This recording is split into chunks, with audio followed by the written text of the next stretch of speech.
और मजदूर दिवस के अवसर पर हम पहले तो उन मजदूरों के बारे में ज़्यादा चिंता करते हैं जो नाइजर में झारखंड से जा कर के अपहरण करके उनको आज भी बंधक हैं। हमारे पार्टी के द्वारा, पार्टी के माध्यम से संजय मेहता जी विदेश मंत्रालय को और वहाँ के राजदूत को इन्होंने लिख के भेजा था और इनके पहल पर इनका ए से उधर से जवाब भी आया और आज अभी संजय जी खुद इनके साथ एक प्रतिनिधिमंडल बगोदर जा रहे हैं, जहाँ से वो लोग आते हैं और वहाँ के लोगों से मिलेंगे और वहाँ वस्तुस्थिति के बारे में चर्चा करेंगे। हम संजय जी से ही चाहेंगे कि ये क्या बात है। आजसू पार्टी को ये सूचना मिली थी कि वेस्ट अफ्रीका की एक कंट्री है नाइजर, और नाइजर की कैपिटल है नियामी, और नियामी से लगभग 115 किलोमीटर दूर तीराबेली एक जगह है।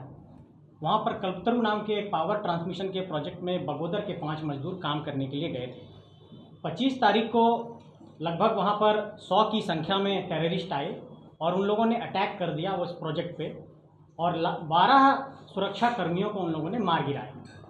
और जो झारखंड के 5 मजदूर थे उनको वो किडनैप करके लेकर के चले गए, जिसमें संजय महतो उनका नाम है जो बगोदर के रहने वाले हैं, और उज्जवल महतो हैं, फलजीत महतो हैं, राजू महतो हैं, और ऐसे तमाम जो 5 लोग हैं वो मुंडरो और दोंदलो पंचायत है आपके बगोदर में, वहाँ के रहने वाले। सूचना के बाद हमने उन लोगों का पासपोर्ट डिटेल्स मंगाया और उसके बाद एस जयशंकर जी को हमने पत्र लिखा।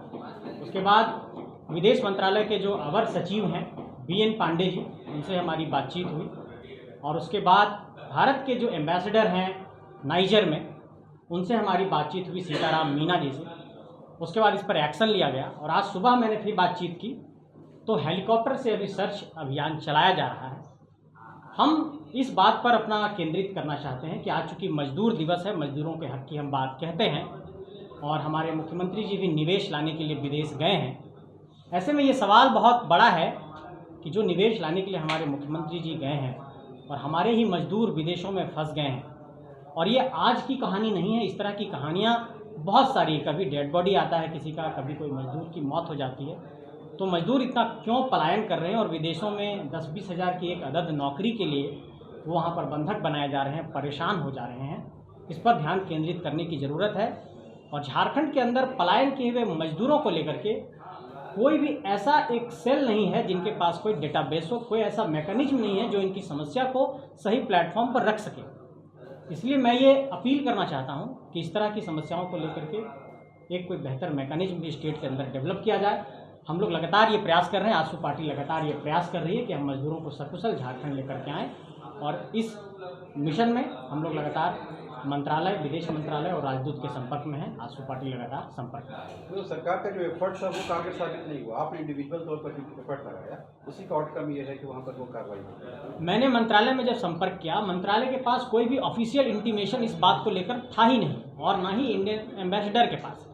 और वहाँ से एम्बेसडर ने मुझे मेल किया कि आपके मेल के बाद हम इस पर जो भी नीडफुल एक्शन है वो ले रहे हैं।